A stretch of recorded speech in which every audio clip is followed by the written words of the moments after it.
Okay, welcome back to Heads and Tails with me, Henry Faber. I'm one of the co-founders of Open Education, and it's a real privilege to have encouraged, not coerced, just sort of dragged Julie along to join us on this podcast, which is a real scalp. I'm very grateful for her sharing her time. Julie is CEO of ISC, the Independent Schools Council, and you've probably been living under a rock if you've not been following the work that Julie has been doing the past year and many years before. She's been at ISC for a decade, adding to a glittering 35-year career in teaching and headship. So she's got lots of tough and wonderful moments probably to tell us about. She was previously head of Ardingly College Junior School, then Vinehall Prep School in Sussex, before she became, I think I'm right in saying, Education and Training Director for the IAPS, or IAPS, however you want to say it, the Independent Association of Preparatory Schools. What a mouthful. Julie also chaired the Independent Schools Council's Cross Association Leadership Group. And then in 2015, she became General Secretary of the ISC, representing schools across the independent education sector. She serves on the Schools Partnerships Oversight Board for the Department for Education, promoting independent state school partnership work. Is there anything more timely?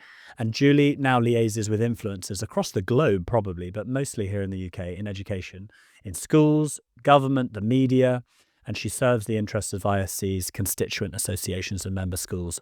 Aren't they lucky to have her? So Julie, thank you very much for joining us on Heads and Tails. Oh, it's a great privilege to be on. Thanks for having me, Henry. No, well, this is exciting because you probably have to always be towing the party line, whereas today I get to ask you a bit more about you and your progression to a role like this. You know I'm obsessed with mentoring and all things mentorship. So I'd love to ask you firstly whether you've had any real obvious mentors in your life and your reflections on mentorship through your own experience. Oh, certainly. There's a whole range of people who have been role models, and I've come across great people I've admired at a distance and sometimes close up as well. But my very top, most important mentor ever was a former head called Reverend John Spencer, who ran a prep school called Penthorpe School for years and years. And he did an interim headship at Ardingly College, and I was the director of studies.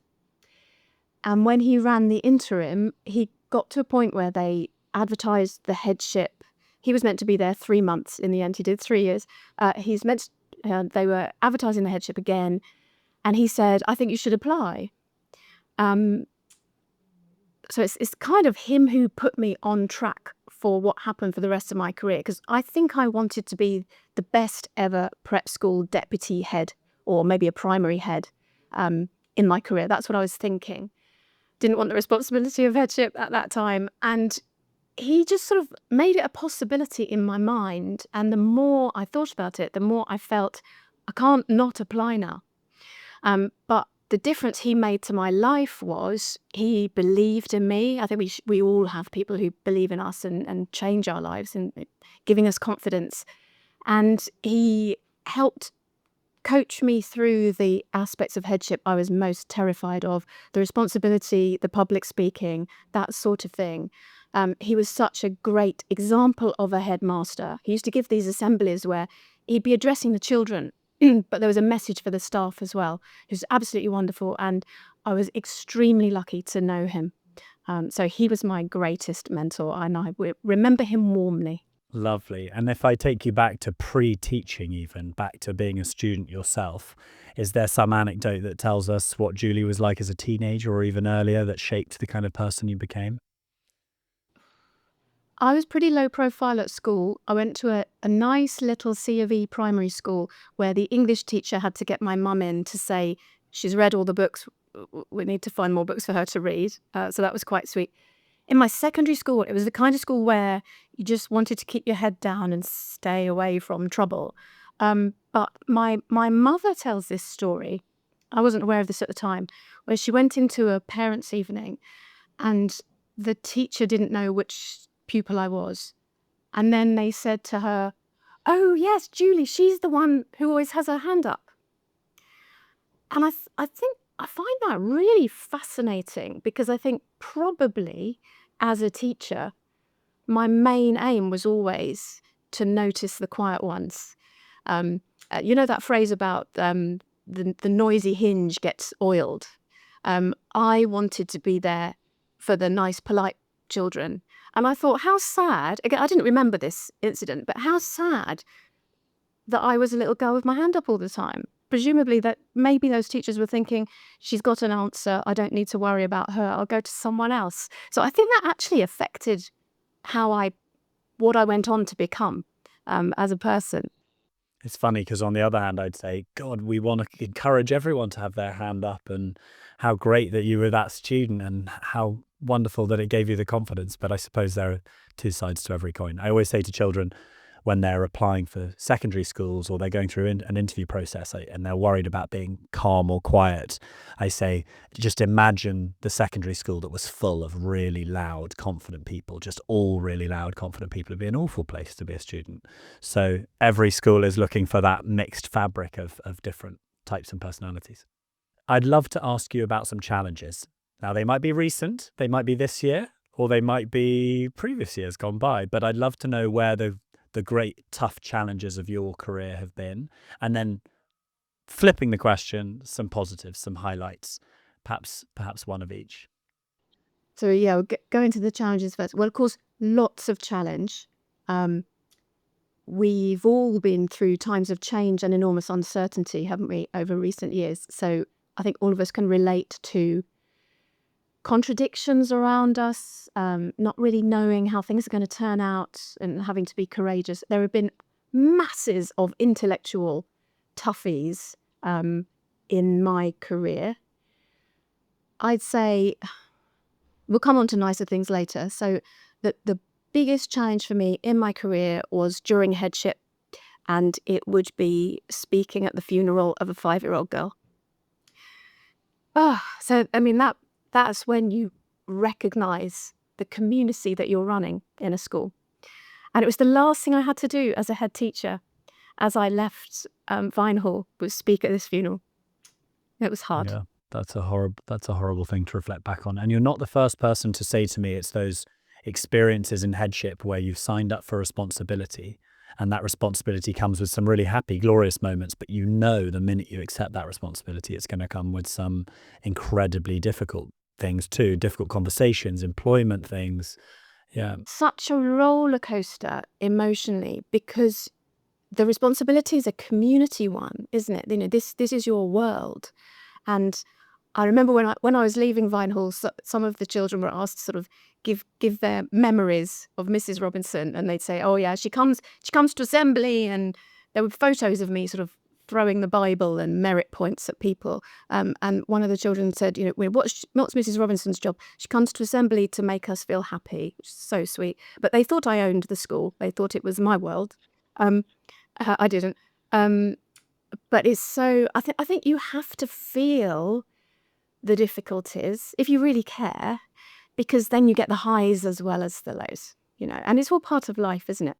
Well, give us a high. What's the standout peak? If there is one, there's probably So many. yeah, similarly, highs are things like children achieving, you know, seeing them grow and succeed, again through teaching and through headship. When they land the scholarship, you know, they tried something and they succeeded, and they were uncertain, but suddenly they felt confident in themselves.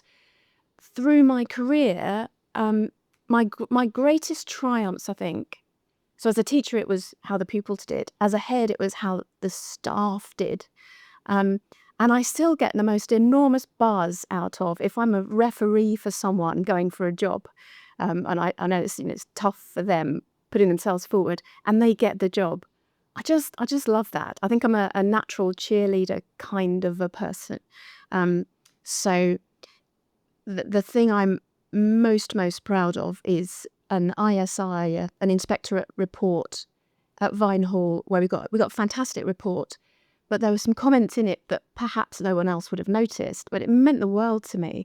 That it said something like the staff all feel heard, they feel involved, and they feel appreciated, valued. And I thought that's what I want it to be. Yeah, that's success for me. That's really lovely. And I think an interesting reflection also that as you gravitate from teaching into headship, those priorities change in terms of obviously the students, the pupils are always the priority, but having that responsibility to the staff room is a huge and complex part of that? I was so lucky. I led a sort of typical sized, couple of hundred pupils prep school. So I was able to still do a bit of teaching. And that was important to me at the time, to still be one of the teachers as well. So you're not currently a head, and I usually say to people, "Oh, when if you're running a school, you'd never have time for content. You can't read, you can't." And a lot of heads say to me, "Well, I just try in the holidays, or I'm sort of doing things over breakfast or over dinner in the evening." Are you reading? Are you watching? Are you listening? Where's the content you're getting? I'm sure a lot of it's current affairs based, probably, but I'd love to know how you're getting that content and what you recommend for us. I hope we're all trying to read less of the negativity around current affairs and stay off social media as much as we can. Yeah, I was a great reader as a child, did an English literature degree, love reading. I think when I was ahead, I would flip through the newspaper, the ISC Daily News Summary, that sort of thing. And yeah, you have to get through so many papers. You end up sort of speed reading everything. And I became out of practice reading. When I went to IAPS as education training director, I was, I love a self-help book. These self-improvement books. I think self-management is a core key skill. So I love that sort of thing. But I suddenly discovered I was reading slowly. And a colleague of mine she was in a book club and started recommending fiction again. And I rediscovered fiction.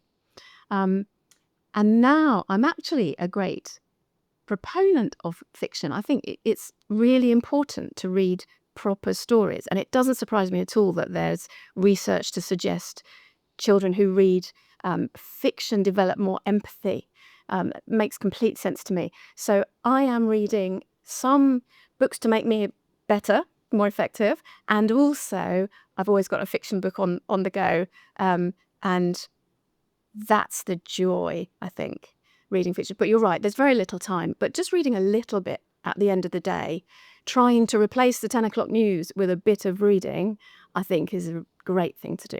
I'm trying to do exactly the same thing. I used to watch the 10 o'clock Good for news you. religiously, and now I just can't bear it. And for me, it's a spy thriller. It's just anything that just sort of takes me away from an email account and a newspaper at some point is a positive thing.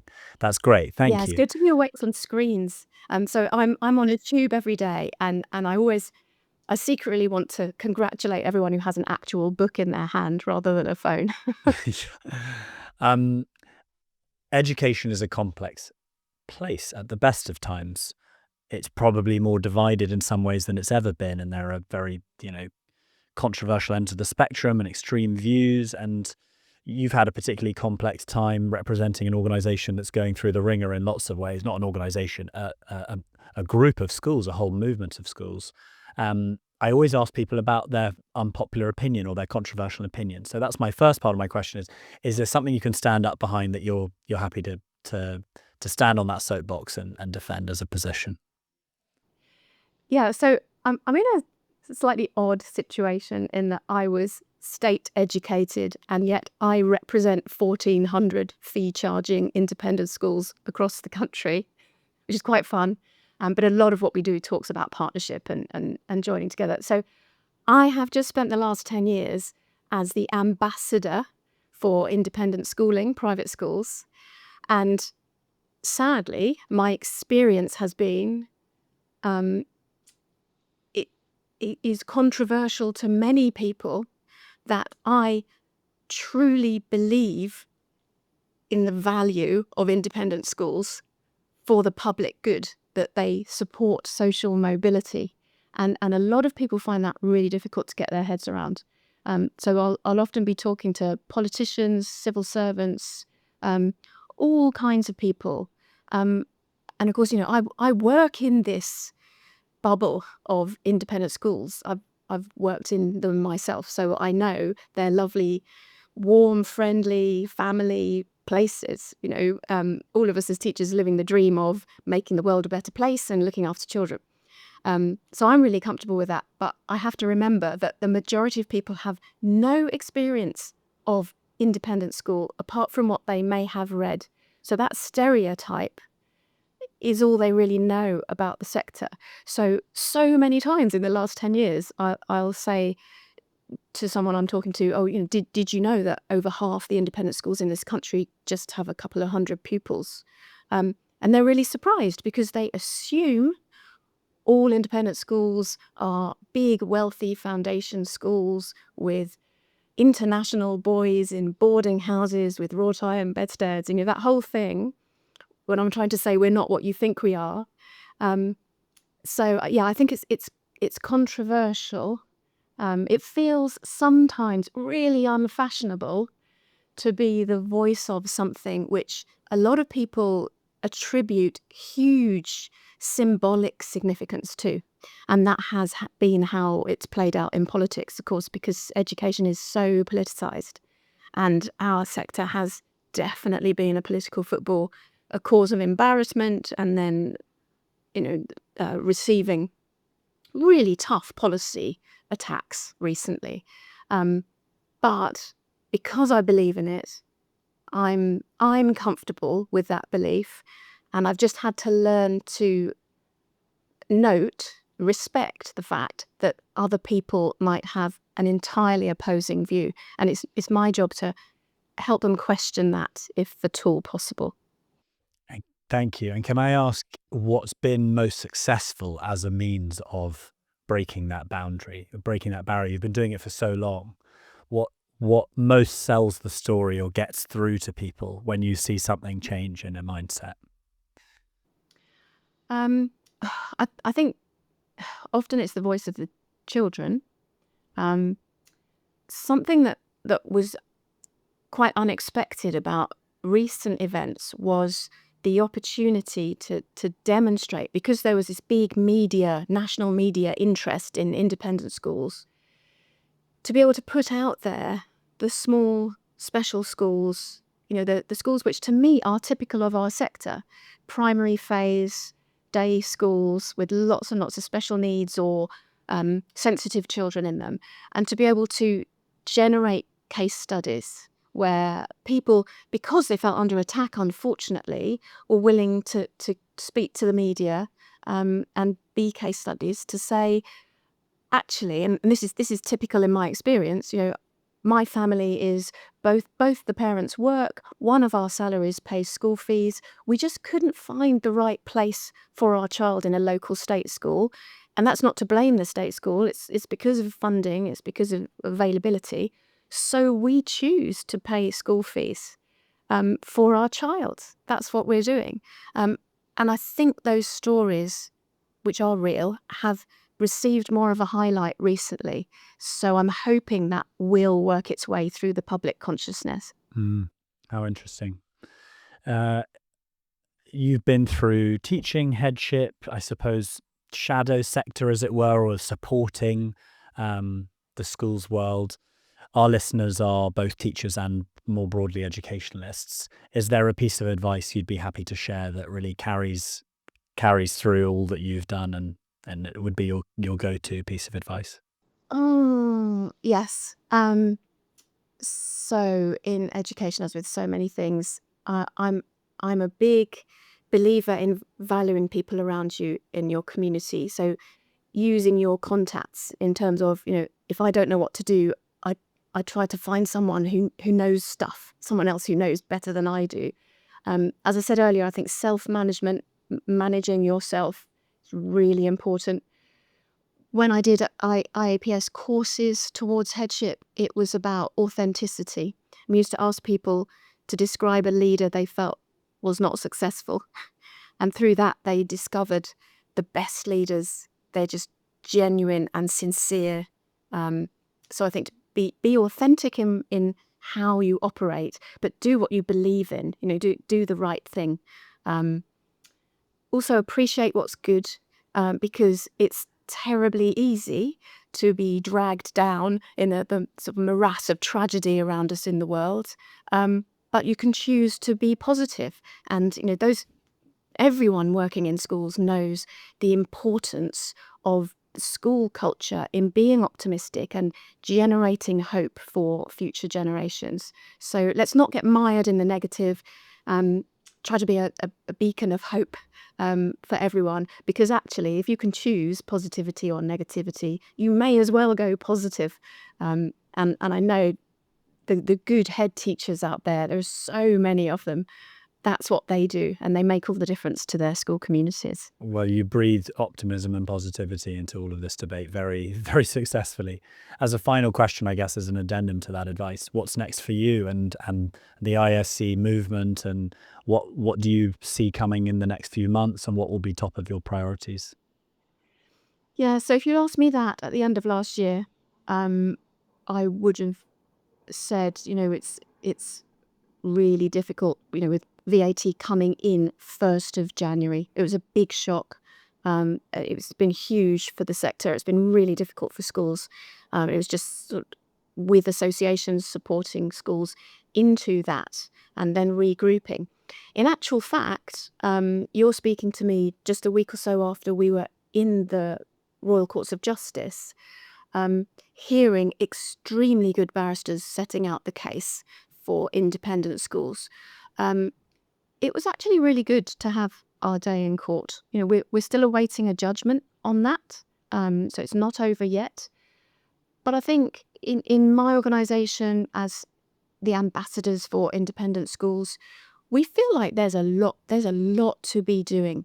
We're meeting with the minister quarterly. We're talking about partnership working. We are with the civil servants still talking about policy development in a range of different areas. And there is actually, perhaps surprisingly, an enormous sense of purpose for us. We've got a new era. We've got a new government.